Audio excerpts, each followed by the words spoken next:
Now, in class, there was a type of problem that I'd like you to try for Monday that we didn't get to. What happens if you're confronted with a formula that represents a function? This is old school. This probably reminds you of the kinds of functions you played with in high school or in your former math classes. This is a formula, an algebraic expression that is in function notation here. We have a function. And I would ask you, what is the domain of this function that takes a number x and spits out 1 over that number x? Now, in class, in our examples, the domain was always very explicit.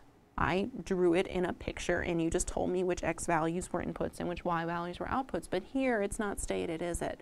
So it's understood by you and me and by Coburn the author and by every mathematician out there that the domain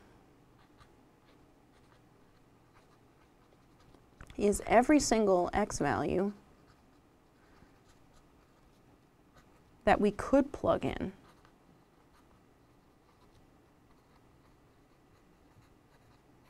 And look at 1 over x there. Which x's can we plug in? Most of them, right? You plug in 2, you get 1/2. You plug in -5, you get -1/5 back.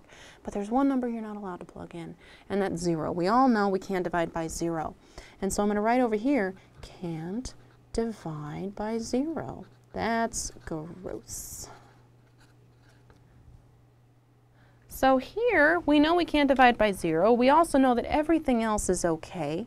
So the domain is, here comes that fancy interval notation, -∞ to 0, union 0 to infinity. This means everything less than 0. The union means add on this other stuff too, and this means everything bigger than 0. Do you see these round parentheses that I drew around all these numbers? That means those numbers don't count. We definitely don't want 0 to count, right? I just said why. We don't want infinity and -∞ to count because they're not numbers. So there's your final answer. Look at this guy down here. G of x equals the square root of x minus 2. Well, there's no fractions, so thankfully that's not a problem, but we got something else going on there, right? A square root. You can't take the square root of a negative number, can you? So that's another thing we got to put over here. Can't take square root of negative number.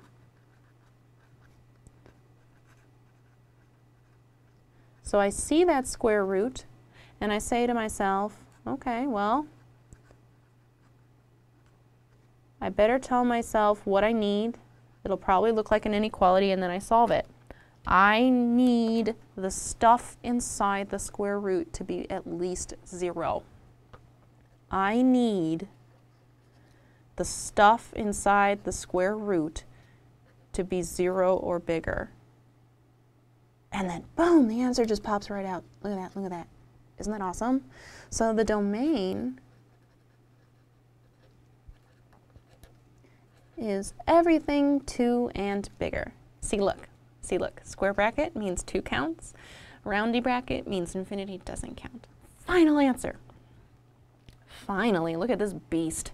Got a cube root, got fraction, got pluses and minuses, got all kinds of garbage. Cube root is funny because you can actually take the cube root of negative numbers, because the cube root of -8 is -2, for example. It's totally cool. So in fact, the cube root doesn't have anything to say. Like, he's just like, whatever, x plus 1, I can take the cube root of it, no problem. But there's a fraction, isn't there? And you know that you need that bottom part of that fraction to not be 0. So I need x minus 1 to not be 0.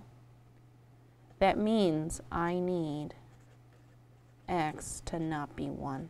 And if I write it in the fancy way, then the domain is -∞ to 1, all the stuff less than 1, and tack on all the stuff bigger than 1. I win.